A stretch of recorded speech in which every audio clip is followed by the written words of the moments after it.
Lecture start करने से पहले मैं बात करना चाहूंगा आपके डाउट क्लेरिफिकेशन के बारे में। आपको कोई डाउट है इस कोर्स में तो आप वीडियो के डिस्क्रिप्शन में दिए गए लिंक को देखिए और उस गूगल फॉर्म में अपने डाउट्स को आप पुट कर दीजिए। एक किसी पर्टिकुलर लेक्चर में जो आपके एजुकेटर होंगे वो उन डाउट्स को एक साथ क्लियर कर देंगे और उस लेक्चर के बारे में आपको इंटीमेट कर दिया जाएगा आपके मोबाइल नंबर पर शिक्षा सेतु टीम के द्वारा। अदर देन दिस आप ज्वाइन कर सकते हैं व्हाट्सएप कम्युनिटी, जो कि एक इंटरेक्शन पॉइंट होगा सभी स्टूडेंट्स का, तो आप इसको भी ज्वाइन कर सकते हैं। अदर देन दिस आप इस यूट्यूब चैनल को जरूर ज्वाइन करिएगा जिससे कि आपको आने वाले लेक्चर्स के बारे में पता चलता रहे। वेलकम बैक स्टूडेंट्स, हम पढ़ रहे हैं sociology optional for UPSC CSE through our book sociology demystifying sociology written by me. आज के लेक्चर में हम देखने वाले हैं functions of religion and religion in modern society. दो टॉपिक आज हम क्लियर करेंगे। जैसे कि डर्कहाइम ने क्या किया था, उन्होंने प्रिमिटिव सोसाइटी और मॉडर्न सोसाइटी के रिलीजन को कंपेयर करके दिखाया था, तो हम भी वही देखेंगे।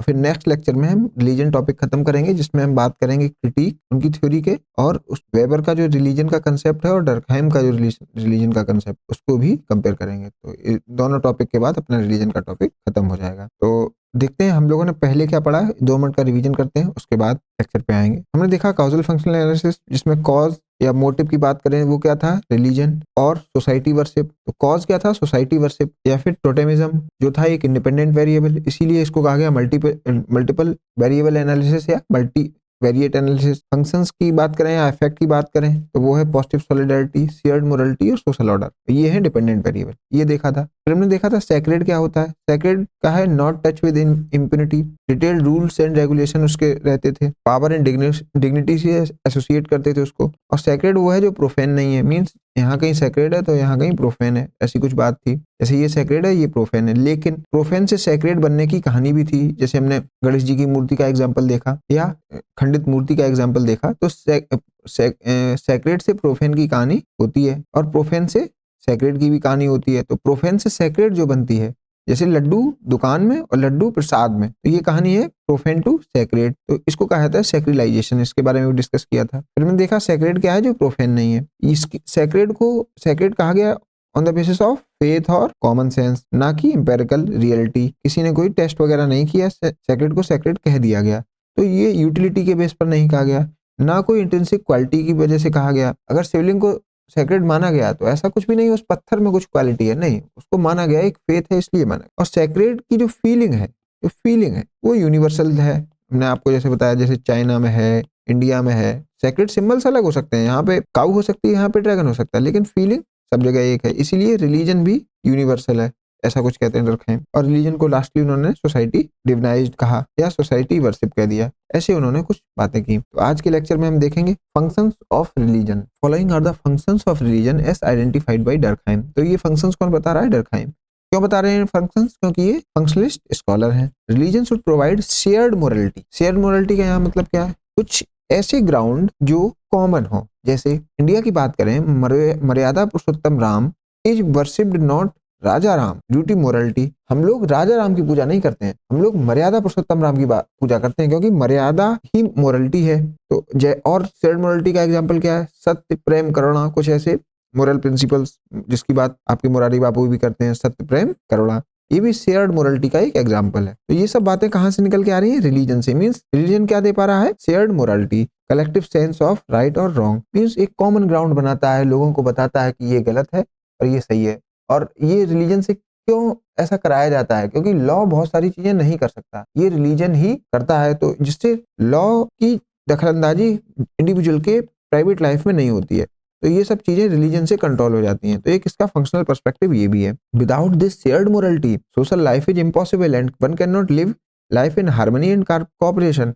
अब सोचिए, रिलीजन हटा दीजिए और उसकी जगह सब लॉ से आप कंट्रोल करके देखिए, तो देखिए समाज में बहुत ज्यादा प्रॉब्लम्स हो जाएंगी, क्योंकि लॉ होता है रिजिड, उसको चेंज करना है, उस पर डिस्कशन होगा, उस पर एक ब्यूरोक्रेटिक सिस्टम बनेगा, जबकि रिलीजन में ऐसा कुछ भी नहीं है। इसलिए हार्मनी एंड कोऑपरेशन हो पाता है, और यही देखना चाहते हैं functionalist, harmony and cooperation. Aldous religion की वजह से जो कॉन्फ्लिक्ट है उस पर ये चर्चा नहीं करते हैं, तो यही इनका एक क्रिटिक है, ये हार्मनी एंड कोऑपरेशन की ही बात करते हैं। Important social norms are defined as sacred which gives them great power to direct और control the actions of an individual members of society.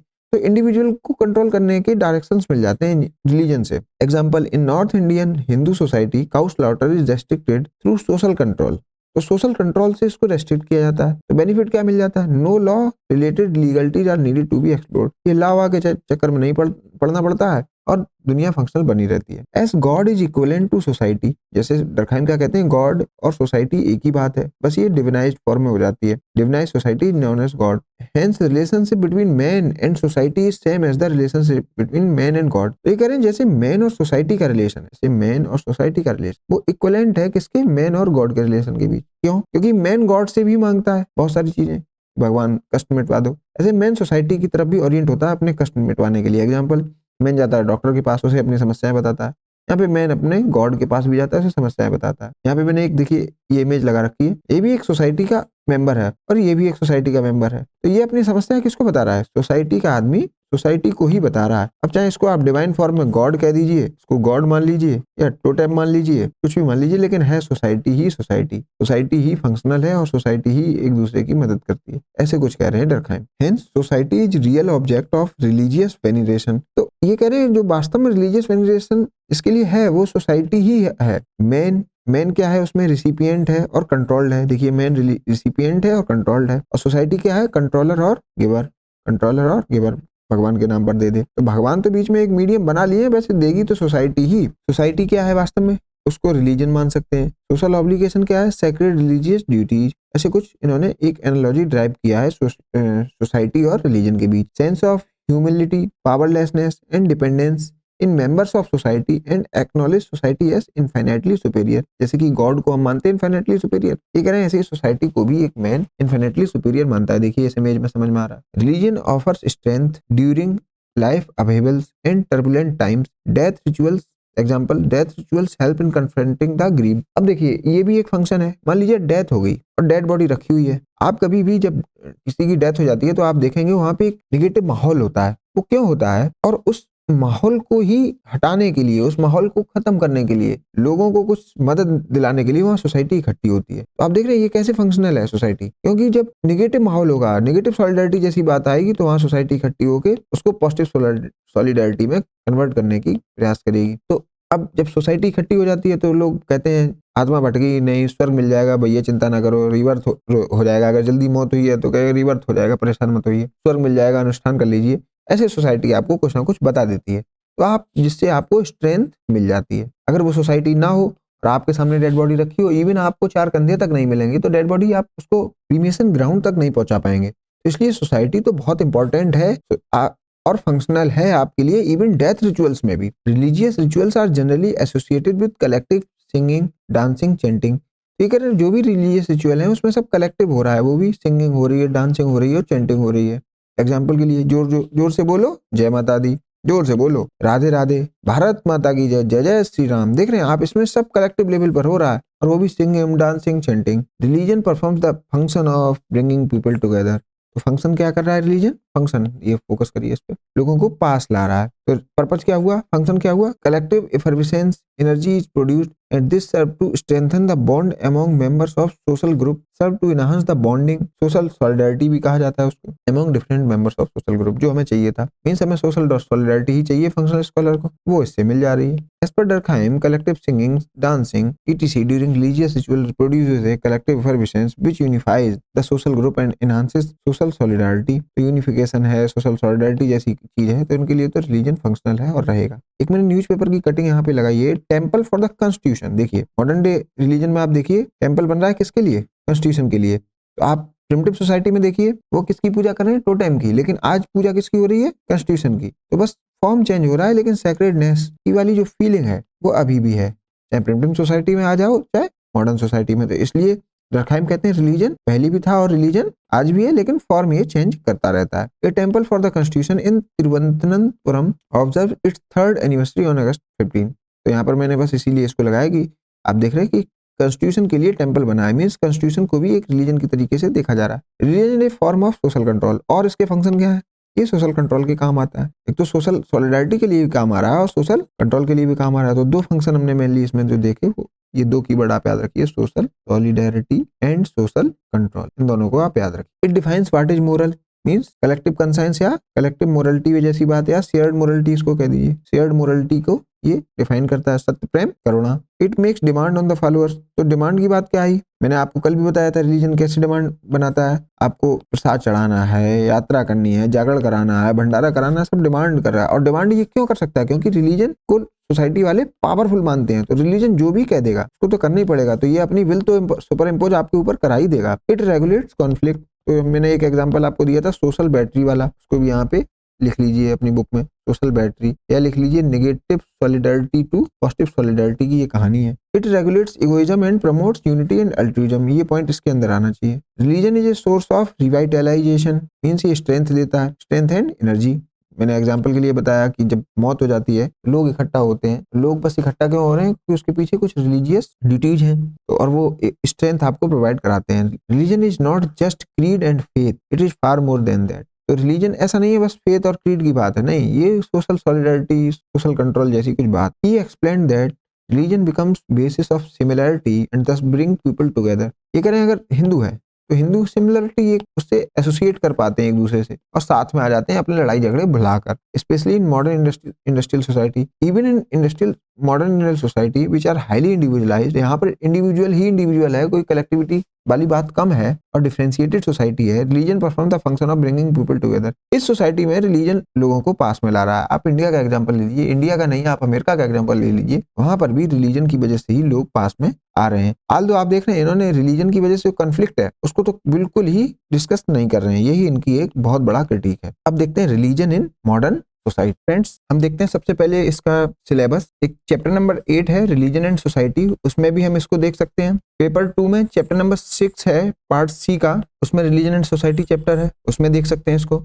और चैप्टर नंबर 4 सोशोलॉजिकल थिंकर्स में email Durkheim में religion and society है और max weber में religion and society का कुछ दिखता है। तो इन सभी टॉपिक्स में हम इसको ऐसे रेफरेंस यूज कर सकते हैं। अब देखते हैं रिलीजन इन मॉडर्न सोसाइटी। हमने देखा मॉडर्न सोसाइटी में क्या है, स्टेट की वर्शिप है, मींस डिक्लाइन इन रिलीजियोसिटी ये भी कहा जाता है। क्योंकि डिक्लाइन रिलीजियोसिटी क्यों, सेकुलरिज्म जैसे कुछ प्रिंसिपल स्टेट ने बढ़ाए हैं। तो रिलीजन जो हम लोग प्रिमिटिव रिलीजन जैसे देखते हैं या जो भी रिलीजन अपने हैं उनका जो पब्लिक लाइफ पर इन्फ्लुएंस है वो कम हो रहा है, लेकिन ऐसा नहीं है रिलीजन खत्म हो रहा है, क्योंकि उसकी जगह स्टेट वर्शिप स्टार्ट हो गई है। तो हम इस टॉपिक में क्या देखेंगे, comparison of religion in modern society and primitive society bye Durkheim. तो इन्होंने कैसे कंपैरेटिव सोशियोलॉजी की थी मॉडर्न सोसाइटी और प्रिमिटिव सोसाइटी के रिलीजन में, उसको देखते हैं। तो मॉडर्न सोसाइटी में सेकुलरिज्म एज्यूम हो जाता है, मीन्स जो मॉडर्न रिलीजन है उसमें सेकुलरिज्म प्रिंसिपल लगता है। तो मॉडर्न रिलीजन कौन से हैं उसकी अभी बात करते हैं। Modern religion, Durkheim interprets that old sacreds are changed to new sacred.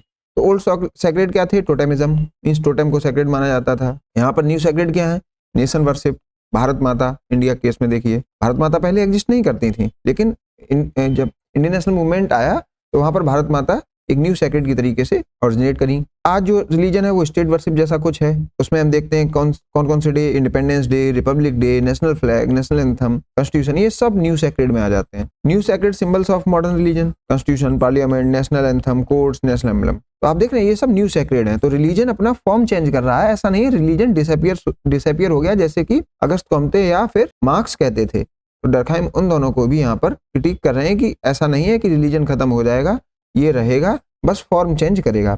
As per Durkheim religion is not dead. Dead कौन कहता था, Marx. Although it has change its form, हाँ इसने अपने फॉर्म चेंज कर लिया है, जैसे कि यहाँ पर ओल्ड सेक्रेड से न्यू सेक्रेड में पहुंच गया हमने देखा। इन modern society spiritualised patriotism is regularly manifested.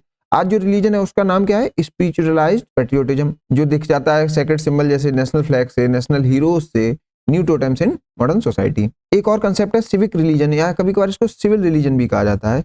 ये भी आज के मॉडर्न रिलीजन की तरीके से देखा जाता है। तो इसमें नेशन वर्शिप जैसी कुछ चीजें होती है, राष्ट्र की पूजा, ऐसी कुछ चीजें। It can be said that India is in transition phase from old sacred to new sacred. अब बात करें अगर इंडिया की, तो हम अगर इनकी थ्योरी इंडिया के केस में लगाएं, डर्कहाइम की थ्योरी, तो इंडिया को कहा जाता है ये ट्रांजिशन फेज में है। ट्रांजिशन फेज में क्यों, यहाँ पर ओल्ड सेक्रेड भी दिख जाते हैं, मींस आपको हिंदू, मुस्लिम या इस्लाम लिखिए, इस्लाम या वेरियस रिलीजन आपको दिख जाएंगे। न्यू सेक्रेड भी मिल जाएगा आपको, यहाँ पे कॉन्स्टिट्यूशन भी दिखेंगे, रिपब्लिक कैरेक्टर ऑफ इंडिया या जुडिशरी, ये सब भी दिख जाएगा। तो दोनों मिक्स चल रहा है। तो जैसे आप भंडारा में देखते हैं गड्ढ की सब्जी कही जाती है, गड्ढ की सब्जी, ऐसे कुछ है, गड्ढ है, तो ये ट्रांजिशन फेज में, यहाँ सब कुछ है, मिक्स करके सब चल रहा है। सिविक रिलीजन, जनता ही। अब सिविक रिलीजन की बात क्या है, हम लोगों ने पॉलिटिशियन के स्पीच में सुना होगा, जनता ही जनार्दन है। तो वो देखिए, जनता को भगवान मानते हैं आज की मॉडर्न रिलीजन में, जनता ही जनार्दन है। Worship of community nation comes under civic religion. According to Durkheim, if the cause of the totem is established, the same will be the cause of modern religion. ये कह रहे हैं जो टोटेम का कॉज है वही मॉडर्न रिलीजन का cause है। अब कॉज क्या है दोनों का? सोशल सॉलिडेरिटी या फंक्शनलिटी ऑफ सोसाइटी, कि समाज चलता रहे, लोग जुड़े रहे, वही टोटेम का कॉज है और वही कहीं ना कहीं मॉडर्न रिलीजन का कॉज है। तो इस बेसिस पर ये दोनों सोसाइटी को कंपैरिजन कर रहे हैं। For Durkheim, society worship is both secular and sacred. इसका मीनिंग क्या है? आप देखेंगे जो सैक्रेड है वो प्रिमिटिव सोसाइटी में देखा जाता था, जैसे उन्होंने टोटेम को देखा। अब जो बात है सेकुलर की, ये तो है मॉडर्न सोसाइटी की बात, तो यहाँ पर क्या है? Modern religion. तो ये इक्वेट कर रहे हैं टोटेम को मॉडर्न रिलीजन से, प्रिमिटिव सोसाइटी को मॉडर्न सोसाइटी से, सेकुलर जो नोशन है आज का उसको सैक्रेड नोशन से। अब देखिए 3 टाइप का ये कंपैरिजन यहाँ पर कर रहे हैं। तो इससे हम समझ जाते हैं क्या ये कहना चाहते हैं। ये कहते हैं ट्रू रिलीजन जो वास्तव में है वो तो सोसाइटी वर्शिप ही है, और जो फॉल्स रिलीजन है, मींस जो हमें दिखता है, हम जिसको रिलीजन मानते हैं, जैसे कि तुलसी पूजा या हज यात्रा, ये फॉल्स रिलीजन ये कहते हैं। क्योंकि ये कह रहे हैं वास्तव में जो रिलीजन चाह रहा है वो तो सोसाइटी खुद की पूजा करती है, ये उसने बस एक डिवाइन फॉर्म दे दिया है अपने आप को। तो इसको इन्होंने कहा फॉल्स रिलीजन, इसको इन्होंने कहा true religion. Hindu Muslim riots occur due to falsified religion. ये कह रहे हैं अगर राइट्स हो भी रहे हैं, देखिए अगर ये कह रहे हैं राइट्स, आप बात कर रहे हैं अगर राइट्स की बात करें, तो अगर वो हो भी रहे हैं तो वो बस गलत समझ है लोगों की, फॉल्सिफाइड रिलीजन की वजह से हो रहे हैं, क्योंकि लोग इस पर ज्यादा फोकस कर दे रहे हैं, मींस रिचुअल्स पर, ना कि जो वो जिस वजह से वो रिलीजन बना है, मींस सोसाइटी वर्शिप पे। तो बोल रहे हैं लोग गलत तरीके से समझ जाते हैं रिलीजन को, फॉल्स रिलीजन, इसलिए ये थोड़े मोटे झगड़े हो जाते हैं। अगर सोसाइटी वर्शिप की होती तो झगड़ा होता ही नहीं, ऐसा कुछ कह रहे हैं डर्कहाइम। तो थोड़ा बहुत ये अपने क्रिटिक को भी आंसर कर रहे हैं इसमें। अब देखते हैं criticism of Durkheim's theory of religion. इसको आप इंटररिलेट करिए, जो मैंने आपको पहले पढ़ाया है क्रिटिसिज्म ऑफ फंक्शनलिज्म, इससे आप इसको इंटररिलेट करिए और इसको पढ़िएगा। मैं इसको नेक्स्ट लेक्चर में डिस्कस करूंगा, उसमें मैं आपको criticism of Durkheim's theory of religion बताऊंगा और उसको और वेबर और डर्कहाइम को कंपैरिजन करूंगा नेक्स्ट लेक्चर। तब तक आप इसको फिर से रिवाइज करिए और मिलते हैं नेक्स्ट लेक्चर में। Thank you.